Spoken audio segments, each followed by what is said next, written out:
Welcome back to Selling Circular, the podcast where we rethink capitalism through the intersection of commerce and circular business model innovation. Today, we're jumping into the world of architectural salvage and deconstruction.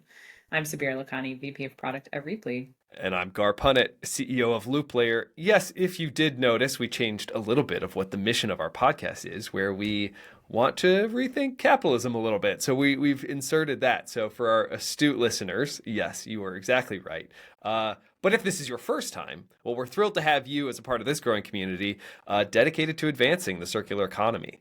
On a personal note, yes, I am wanting to grow this podcast, but I have taken on a little bet with my mom, and I have a real goal now. Sabira's hearing this for the first time, but I want to beat my mom. That's what I want to do. I want to beat her. She's growing her subscribers. I want to grow our subscribers, and we're going to get back to that call to action on please subscribe. We're those people. We're asking you to subscribe to advance our mission, and I'm okay with being that person now. So in that, could just help me beat my mom. That's all I want to do now is just really try to grow this mission and beat my mom. But let's Come through, be part of Gar's team. Exactly. So really be a part of that solution, really but spread the word. And we want to really create this lasting impact together on circular economy innovation, and where we can really start to continue to support the entrepreneurs that join us, the policy advocates, the innovators that join us, that we can continue to bring that to everyone else. Speaking of innovation, let's talk a little bit about construction and demolition. I have a question for you. Yes. Maybe I'll ask you to guess. Okay. How much waste do you think construction and demolition activities generate annually? And I think this is a U.S. number. It is a U.S. number, and I know this number because it has been hammered into us from the EPA statistic that was like one of the only statistics that has been done in the last really kind of decade. So I know this, but if I say this number and I do get it wrong, it is 600 million. Yes. Okay. 600 million tons. Tons. Yes. Tons of debris annually. And so that is what's fascinating too, is like how much that statistic is the best we have, is old. And so I am sure it's more.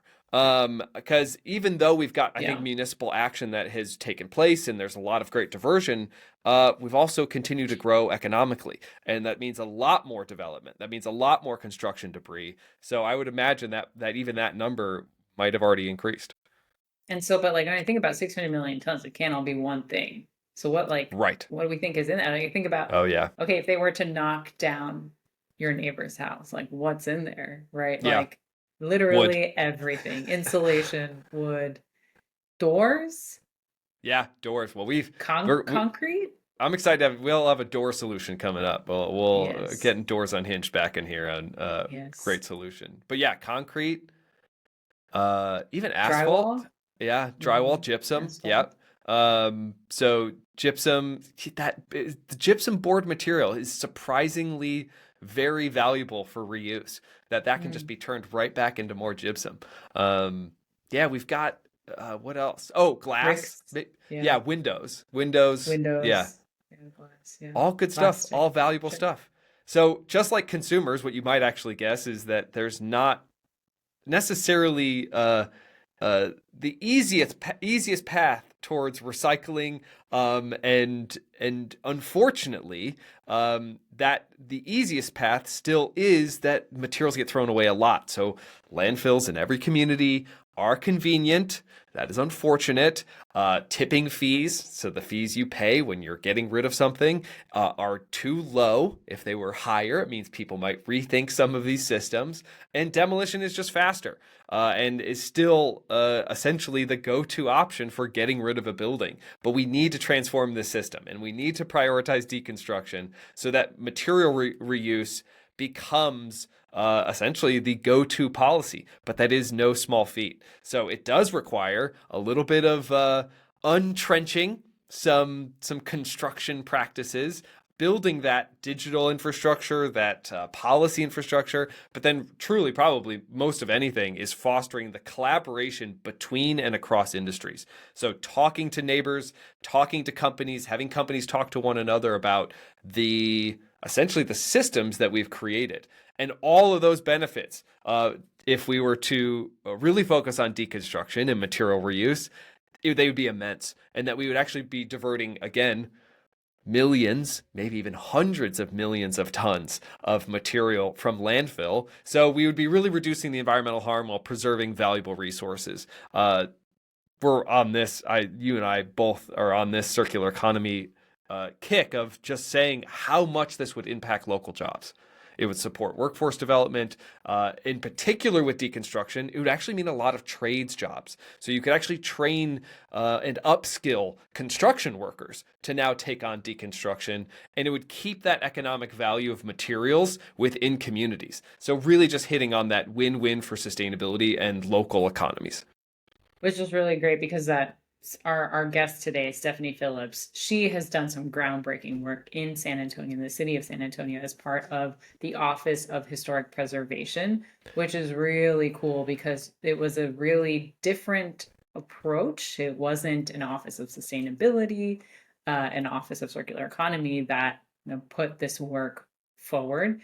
She has worked to make integrating circular economy principles into historic preservation and showing how the two fields complement each other really beautifully. And she talks about a number of examples in our episode. And we're really excited to kind of share with you that under her leadership, she pioneered initiatives like a deconstruction ordinance and a material innovation center. And these are real examples that she'll get into, which show the possibilities of material reuse and community engagement. It's probably how we first connected, was really around her ability to communicate some of these really great projects she's working on, and almost distilling those complications into, well, frankly, just great LinkedIn material. So that's where I saw it. That's where I got to engage with it. I think many others also. You can follow her on LinkedIn. She puts out a lot of great stuff, including one of the best reports I've seen in a long time around the deconstruction of a historic home that just happened. And so you can go on one of their websites, whether that's Office of Historic whatever it might be for San Antonio, but they've got that there ready to report on their diversion, but on also sort of the provenance and history of all of those materials they were able to reclaim, which adds to the value, adds to the, again, that mission from a local economic perspective. So with that, here's Stephanie. We get to jump right in and enjoy Stephanie. Thank you for joining us here today. We are actually very excited to talk to you also because you come at circular economy from a different direction than what we've seen either for our guests. The closest we probably get is Amanda Jordan of the city of Phoenix, who does great work within the city. But you work for the city, but within a much different angle. Can you talk to our audience? Can you explain a little bit about this mission you're on and how you came to it through the office that you sit in? Yes, I would love nothing more. So you're absolutely right. I work in the City of San Antonio's Office of Historic Preservation, which is kind of like an interesting partner with circular economy. For us, it makes perfect sense, but we spend a lot of time like communicating why it lives in our office. So a little bit of context setting, San Antonio is the seventh largest city in the country. It's also a very historic city. You may have heard about the Alamo. I'll never forget it. So there's a lot of heritage tourism, a lot of like cultural identity around our historic resources, both built and intangible. Our preservation office is similarly staffed to New York City in terms of like landmarks to people. So we have about 25 people in our office, and we come at deconstruction and circular economy almost like a development policy. So we've always been involved in demolition review. We've always been around in home rehab. So that's kind of how circular economy has sit in San Antonio for the past 5 or 6 years. And there's a lot of connections between circular economy and historic preservation, specifically around the idea of preserving whole buildings so you don't throw them away, preserving materials so you don't have to buy new ones. So we do a lot of education and outreach and kind of like the intersection of those spaces, because I think they are stronger partners than it may seem on the surface. I've never thought about monument to personnel sort of ratios. Now you will. Yeah, now I'm like, okay, I'm gonna have a whole new view on a city. Is there a leap that you all, I mean, is this really a leap that you have to explain to a constituency, to others when you're speaking? Why do you think that's the case when this is probably the most this is probably the biggest emotional component of circular economy? Yeah, I think we spend a lot of time talking to two different groups. A lot of times we have to convince our own home profession, historic preservation, that deconstruction is part of our field, right? Because our whole goal is to preserve buildings in place. So we do a lot of engagement around, well, we know not every building can be saved, and it'd be really great if we didn't throw away a whole building, especially one that had a lot of cultural material value. So there's that section. And then the idea that keeping a building standing is a climate positive action is actually pretty new. I went to grad school for preservation in 2015, and preservation was still very much looked at as like a climate enemy. And that's not the case anymore. We've come a long way where the entire architecture field is really excited about keeping buildings in place as like the best first step. Like, do you have to build something new in the first place? So that conversation is honestly very new. So we do try to position ourselves as an ally in those spaces still too. But luckily it's getting a lot easier. Since this is fairly new, 5 to 6 years ago, you're saying, have you seen a change in like the national conversation about the relationship between circular economy and historic preservation? Like, I'm trying to think like who's in the historic preservation community in the US, and like where do they hang out, and now how is their mindset changing? Well, and this is a very tactical thing that Sabira likes the stuff that gets deconstructed. She wants to know who's who and how to get more involved. Yeah.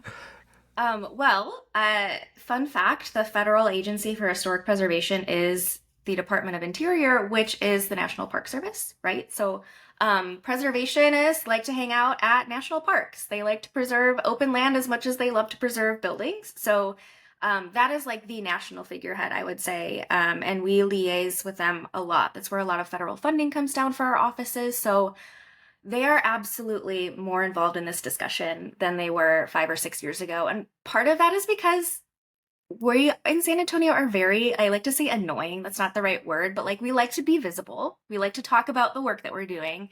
And we like to emphasize that if more preservation offices embrace deconstruction material reuse as a heritage conservation or preservation strategy, like the easier it would be for everyone, especially smaller communities that may not have the resources that we do. So yeah, we're hanging out at National Park, Sabira. Come find us there.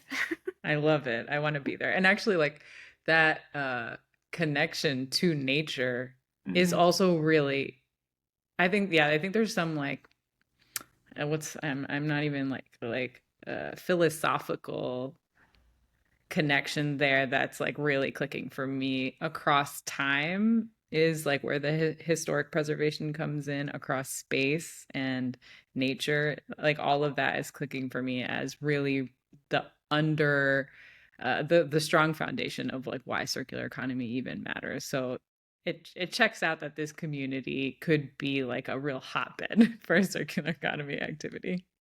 Yeah, and I'm so glad that you made that connection because I feel like a lot of times we're just making that analogy of like our entire industrialized system is so divorced from how nature operates. So let's get closer to how nature doesn't produce waste. Everything has a purpose, and we Yeah, can do that same thing with our buildings, I think. I love In that. communicating this message, and we went here with Amanda in Phoenix, so I think we could try this a little bit too. Yeah. How does this message of preservation, cultural heritage, then blend into circular economy while also potentially dealing with the political nature that can sometimes be involved with either preservation but sustainability? How is that all wrapped up in San Antonio or Texas at large, and how do you all balance out some of these conversational threads? Yeah, this is one of my favorite questions, so thank you for bringing that to me. We are in Texas, like that is a complex political reality in the same way that it is in Arizona. So a lot of what we do is hyper local, I think, because there isn't the state enabling legislation or even funding sources that may exist in states like Colorado or California or Oregon. So there's a lot of guerrilla creativity even in our city government and the partners that we work with to advance this work. But I also think it has forced us to be incredibly creative in the way that we communicate the circular economy. I sometimes refer to us as chameleons because we kind of like shapeshift our message based on who we're talking to. And if the environmental message isn't hitting, which in a lot of spaces it doesn't, we pivot to cultural and historic preservation. We pivot to the public health argument of deconstructing versus demolishing buildings. And I think the strongest thing that has landed in Texas broadly is workforce development. Our program is so hyper focused on training up trades education and making the connection that deconstruction is a legacy trade. And the more people that we have locally to do that work, the more affordable, the more accessible those trades are for our community members to maintain their buildings. We've really finessed these arguments to a point where it's just recognized in San Antonio now that these things are connected. And the last dimension that I'll mention is affordable housing. I think there's still a lot of work to be done to connect deconstruction to affordable housing preservation and production, because on the surface, it may seem like incongruous. We're talking about taking buildings down while also saving them, but that's where kind of our analogies come in, like an organ donor, a structure may have reached the end of its life, but its parts and pieces could sustain others, have really helped forge these interdisciplinary connections that I think are essential to developing sound climate policy, even if you don't use the word climate like we sometimes don't. I love that take, and if I may, Sabira, here, that's actually we're building a sort of a framework, a playbook for selling circular solutions. And part of what we haven't addressed, I don't think in full yet, is adopting a message or consistently changing or adopting a message to fit an audience. And that speaks to, I think the chameleon analogy is very interesting. And it also speaks to just the nature of, or you also brought in sort of the interdisciplinary nature of circular economy, but that we consistently need more people, more minds, more collaboration. And that's where we get these beneficial outcomes. I want to follow that thread then, Sabira. Thank you for letting me take a question here on how does that play into the Material Innovation Center? And what you all are doing there, and how you were able to advance this, and if you could explain what it is first, and then how you were able to sort of bring it to fruition. Yeah. So we launched our whole deconstruction discussion as a city in 2018, and two major questions arose from that. One, if we adopt a deconstruction ordinance, who is going to do all the work? So I already alluded to the commitment to workforce development to answer that question. And the other one was, where's all the material going to go if we're converting like 50, 75, 100 buildings from demolition to deconstruction a year? And that's when our advisory committee was very clear that the city had to play at least a role in temporary laydown space for materials or operating its own like facility for that purpose. And that's where the Material Innovation Center was born. Honestly, it was very inspired by the City of Houston's reuse warehouse. They have been operating for almost 15 years. I always joke that they need a publicist because the work that they're doing is insanely incredible. So we opened up this facility in 2022 where people can donate excess building materials from deconstructions or even their own home repairs, basically as a landfill alternative. And then we, as the city, through our program, matchmake those materials into new uses. And we make them available for free to affordable housing projects, trades education, and what we're broadly defining as community impact projects. So public art, shade structures, park benches, anything that can be made out of like brand new materials that like our community uses. We're kind of coming at it like, why don't we already use materials that already exist, right? So the Material Innovation Center plays such a big role in how we operate our program in general because it helps us feed into the community. It helps us elevate that these C&D materials that are literally in a lot of waste management plans called waste can serve a public purpose. So I think it's been incredibly helpful in making our program more intersectional and interdisciplinary because we're actually providing materials to these public uses. I'm curious, like if I'm, this is an idea that I've been brewing on is I've seen your work, even like the Life Cycle Building Center in Atlanta, right? There's these really great examples of a facility in a local geography being the hub for all of reuse activity.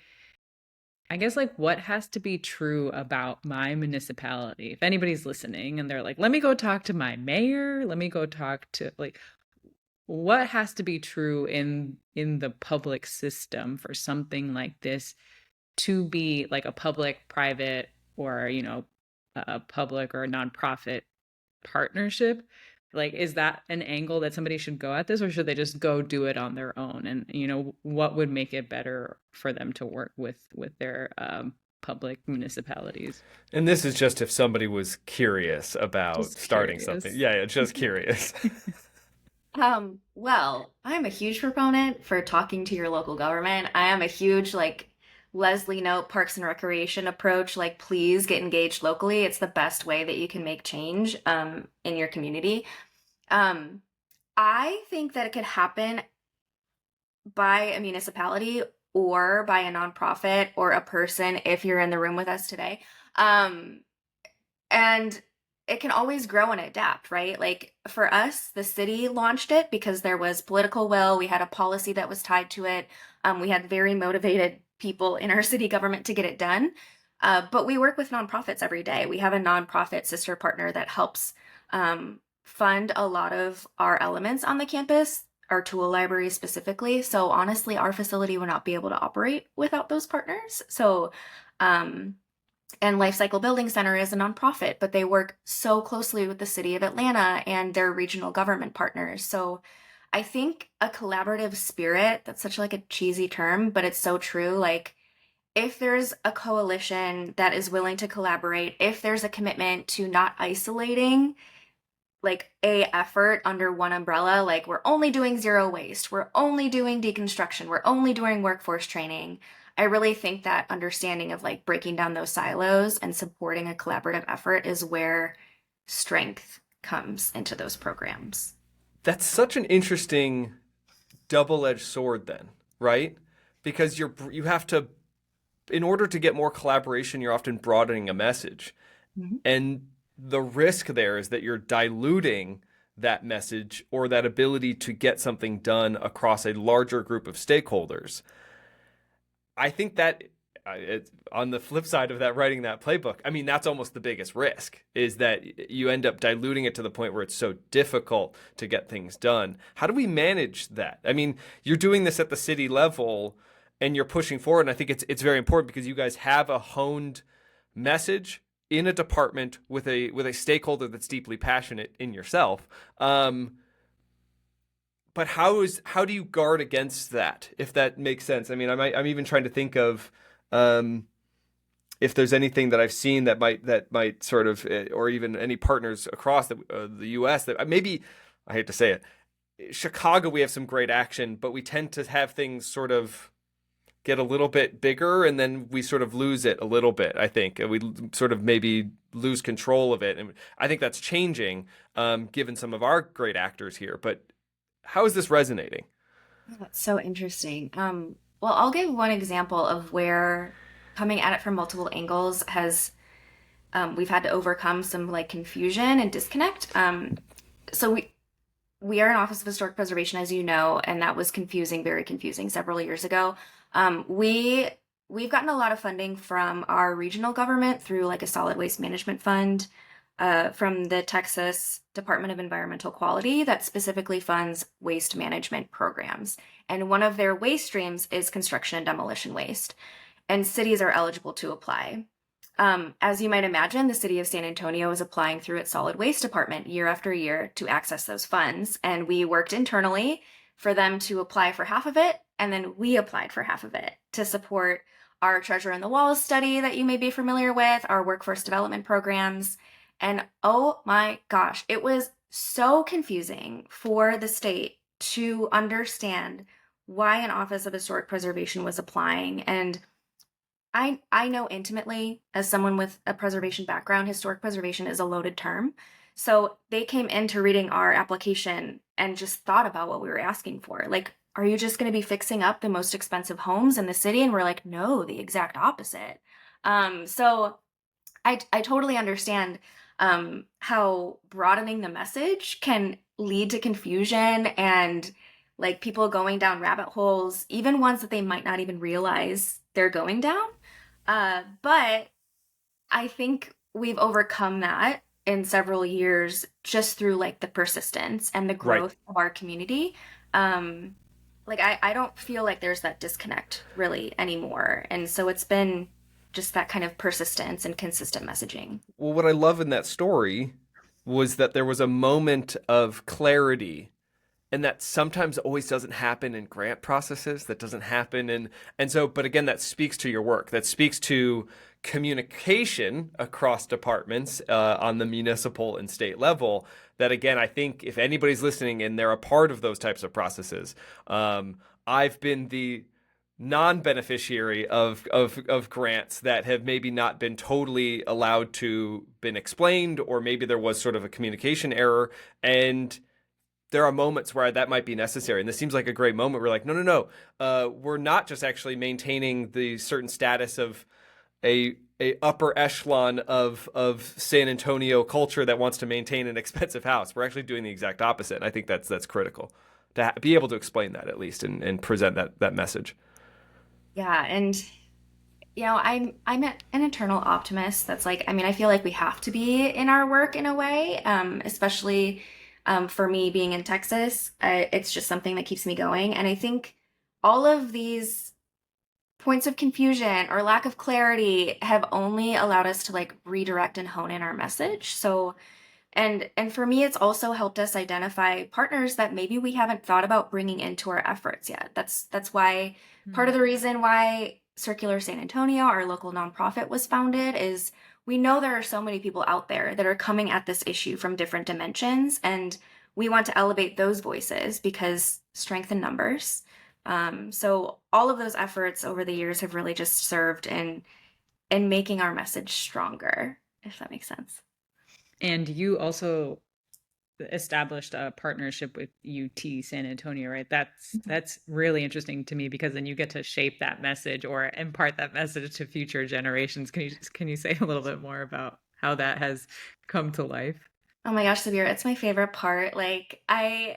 I'm only 34 years old, but I feel like I'm this old sage in some ways because I see these like young students and I'm like, "You're our future." And they're like, "Oh my God, chill out." But with UT San Yeah, Antonio, relax, lady. Yes. go back inside, Grandma. Anyway, no, I love our partnership with UTSA, and I want to emphasize too that we're working with our School of Architecture pretty consistently, but we also have developed a relationship with our School of Business, specifically their entrepreneurship program. So there's an amazing professor, Andrea Marquez, who has brought circular economy into her entrepreneurship class. So this semester, there are 9 teams that are going to be focused on developing circular solutions and pitching and getting advice from our local startup ecosystem and VCs. And it's it's so fun to be able to talk about the circular economy to people that haven't been exposed to it in their own programs, because I think education is a space that is slowly catching up to what we're talking about, and getting them into San Antonio community in a way that they may have not been able to. And for me, it's always like my mission is to provide access that I wish I had in my own education, especially my design education, because the first time I heard about deconstruction and circular economy, it was when my boss in 2017 said, "Hey, do you want to like do this?" And I was like, "I don't know what this is, but sure." So I want to make sure that everyone coming out of school is already like charged up to do this work. Can you talk a little bit about that aha moment, and how you were either ready or not ready for that moment, but then what it meant to be like, you know what? No, I think I can take this on, because I'm Sabir and I each had those moments. You had those moments. That will happen more for either students or professionals who are tasked with something and go, "Oh my gosh, this is so intimidating." Can you talk a little bit about that moment? Oh my gosh. Yeah, I think some of it is just like a mindset thing. Like I love being a sponge, and I'm one of my key messages to everyone is like if you're in an opportunity to say yes, like say yes. So luckily Shannon Miller, the director of our office, has been, without saying it, a circular economy deconstruction advocate for over like a decade. And her aha moment relates to mine because she joined the city of San Antonio way back in 2008. And she was on a board that was charged with approving city order demolitions. And as you might imagine, she was the lone no on a lot of these decisions and voiced the question at the time, if we're demolishing all of these buildings, can we at least salvage the materials? And at that time, it was like a non starter, but she saw an opportunity shortly after I joined for us to kind of capitalize on that. And that's where it took off. So for me, it was kind of inheriting that mindset that I hadn't been exposed to yet. And for me, it just made implicit sense immediately. And I was like, yeah, it's crazy that we're not doing this. We have to do it. So then it just became like kind of a fun game to be like, of course, San Antonio should be leading this. Let's do everything we can to do it. When since that aha moment, you've come a long way. You're a leader in your own right.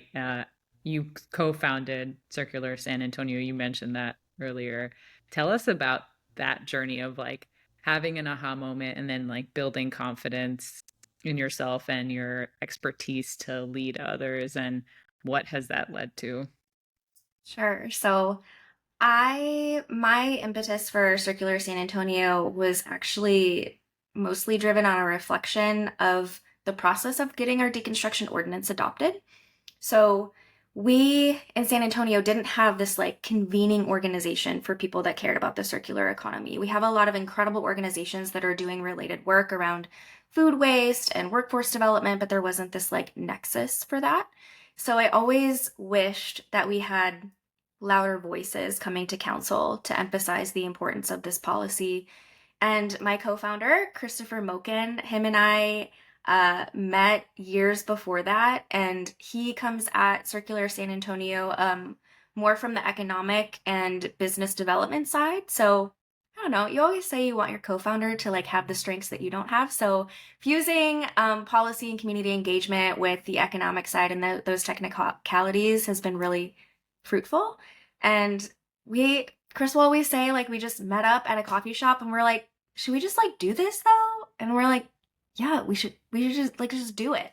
So since that time, we have a full board. We got our first grant awarded to develop a circular bus stop shade prototype in collaboration with Via Metropolitan Transit, which is our bus authority.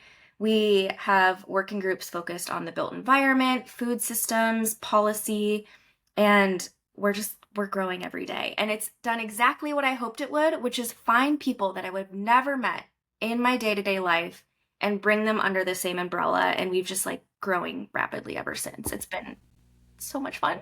Well, and then part of what you guys do is educational, Mhm. and bringing more people in to understand the impact of circular economy, but also take more people out to understand the impacts that other communities have. Can you talk a little bit about the delegations and what you guys do to sort of educate, but across cultures?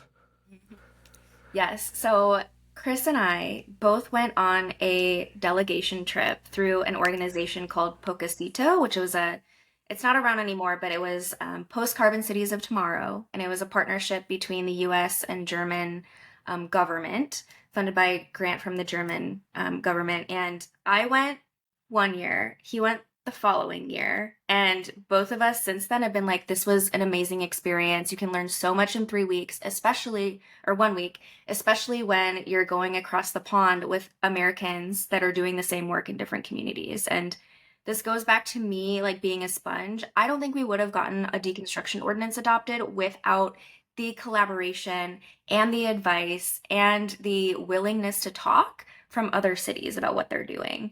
So both Chris and I have an overcommitment to exposure to like other communities. And, these delegations are he's amazing. He organizes all of it. I don't know how he does it, but basically at least once a year, we're taking people in the sustainability circular economy fields from across the United States to Copenhagen.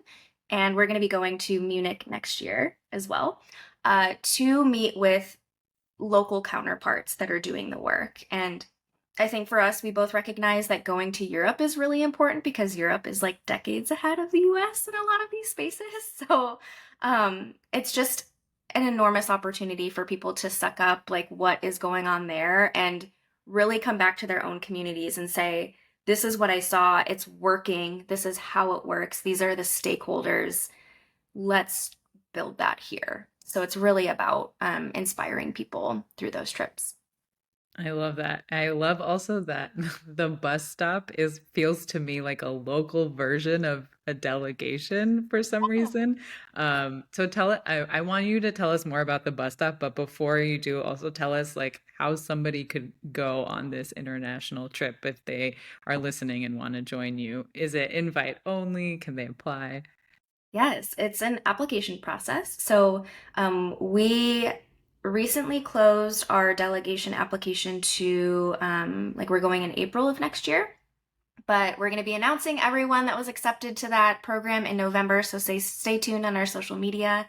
But in conjunction with that, we're going to announce our applications that are open for future cycles. So it is open to anyone in the US.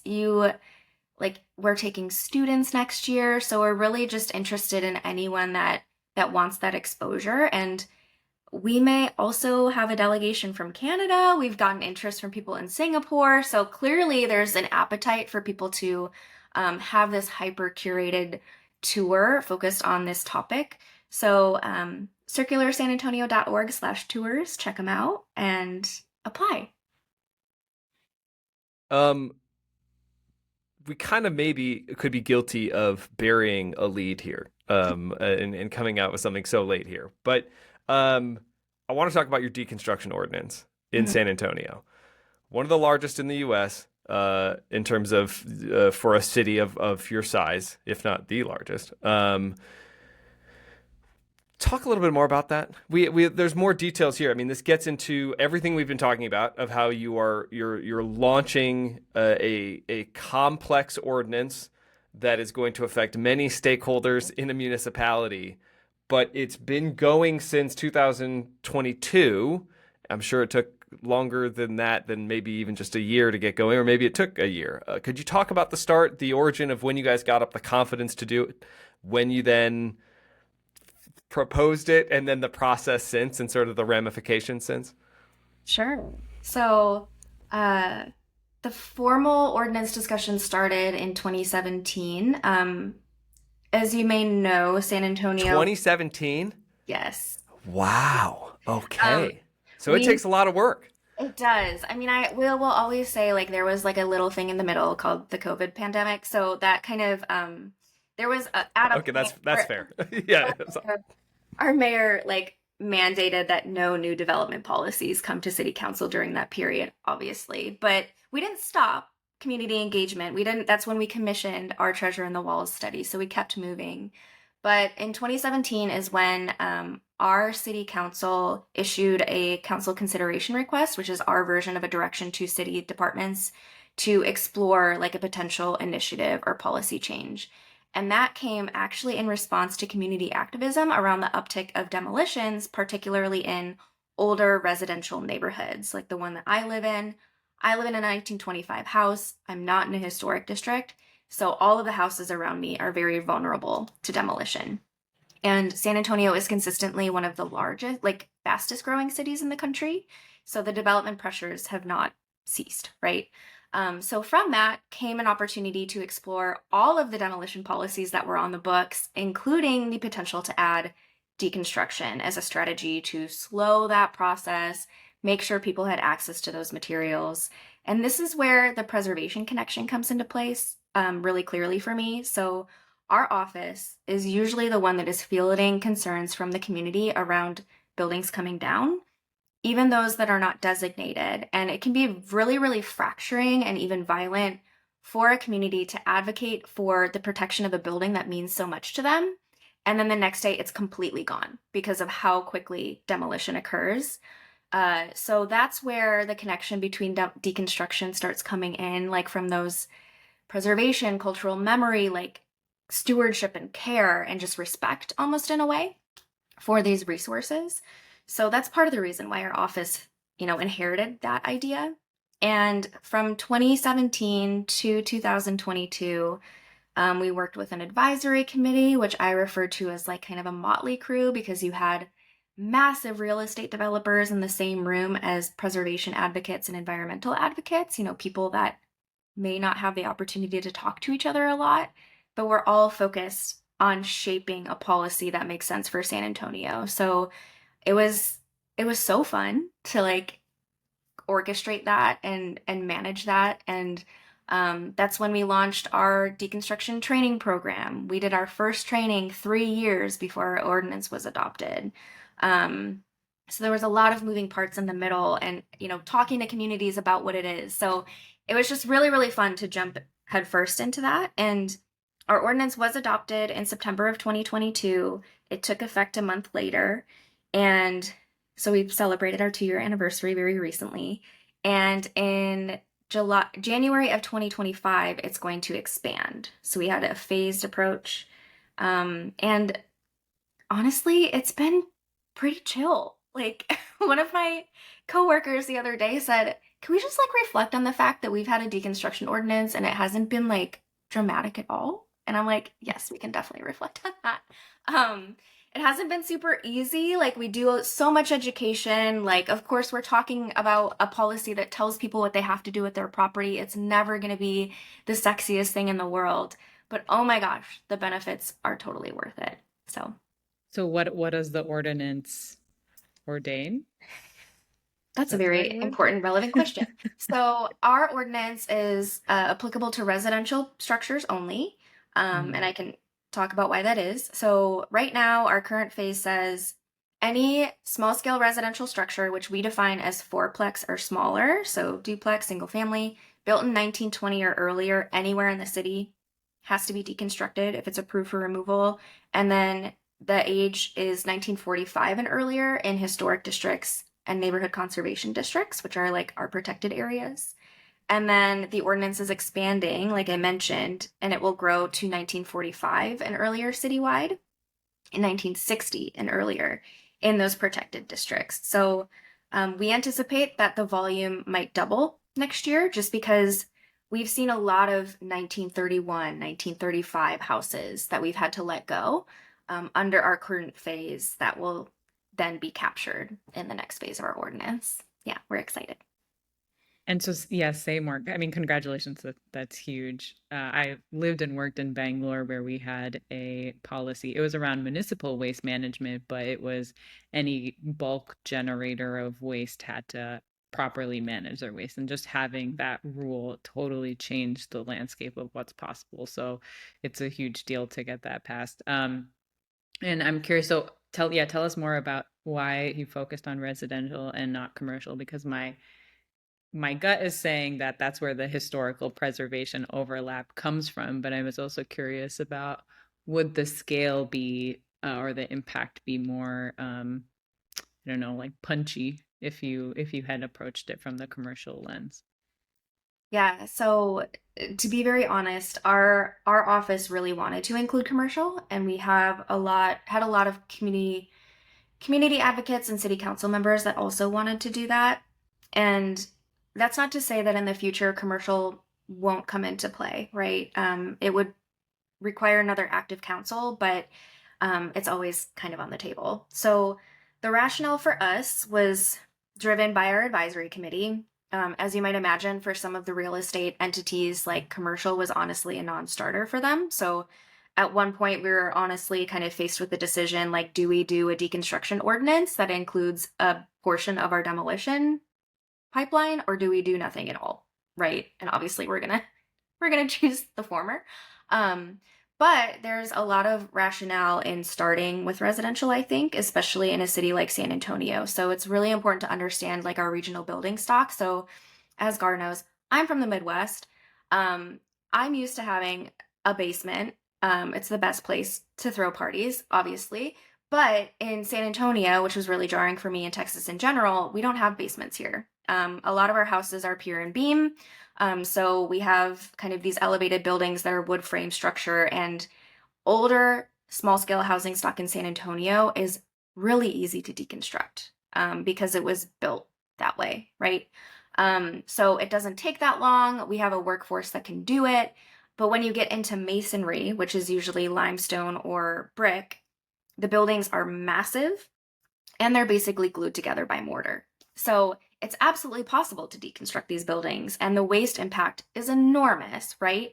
But for us, implicitly knowing that our workforce training and our current workforce capacity is so hyper focused on like that part of the demolition pipeline, we felt it would honestly be a little irresponsible to mandate something that wasn't quite economically feasible at the time. So despite that, I think that training up a workforce to do deconstruction and growing from 5 companies to 30 companies doing that work has tipped the scales in favor of deconstruction in some of our commercial buildings. We've had people make decisions to either fully deconstruct commercial buildings or do like soft stripping inside to capture lumber and other elements because that workforce is there.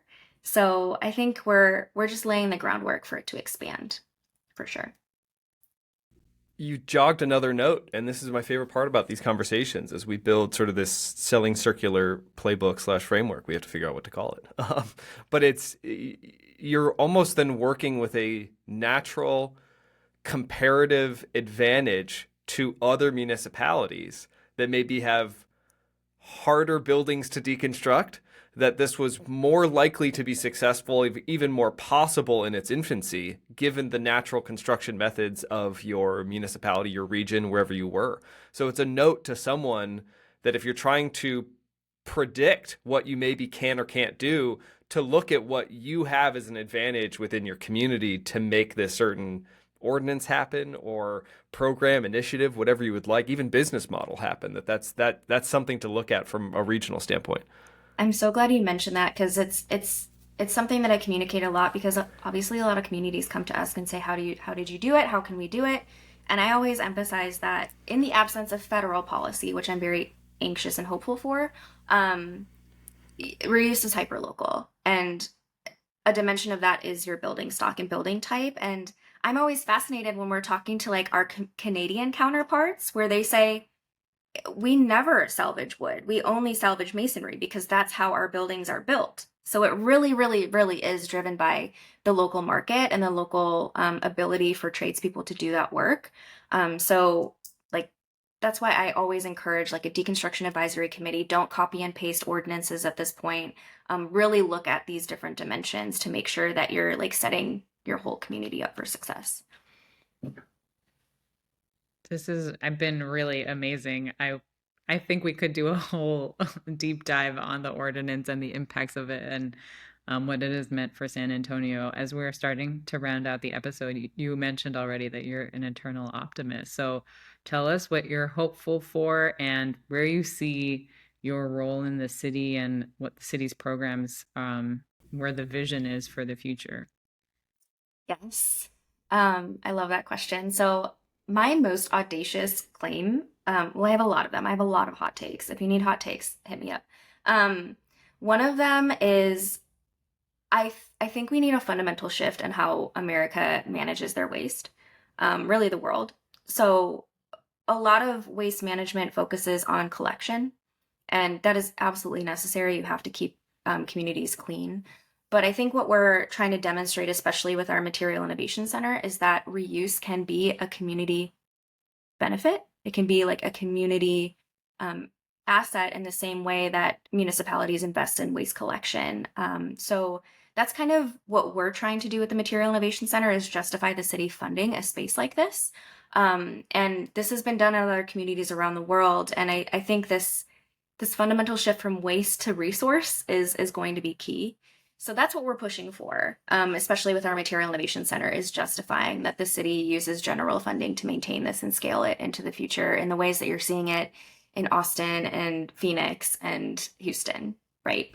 My other hot take is that I don't want demolition to exist. Like, I think it's dumb. I think it's irresponsible.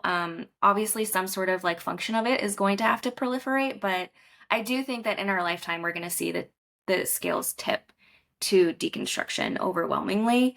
And that's what I'm so hopeful for. Like, it is so fun for all of us to be like talking about this now, knowing that this is coming and knowing that we'll be able to define places in an ecosystem that's just going to continue to grow. So I think that's what's so exciting about the circular economy is that the possibilities are infinite and we're helping shape what those look like. There's something about San Antonio that's like giving this like big pride vibe of just like how proud you guys are of the city and how that important that is to no community is proud of their waste. But communities can be driven to come together and to be proud of their reuse. And that exchange between your neighbors is so fundamental to driving our social cohesion as we find ourselves always being pulled further apart, that reuse could be a real element to that. That is huge. Yes, I completely agree. You can't build community around a landfill. No one is hanging out around landfills.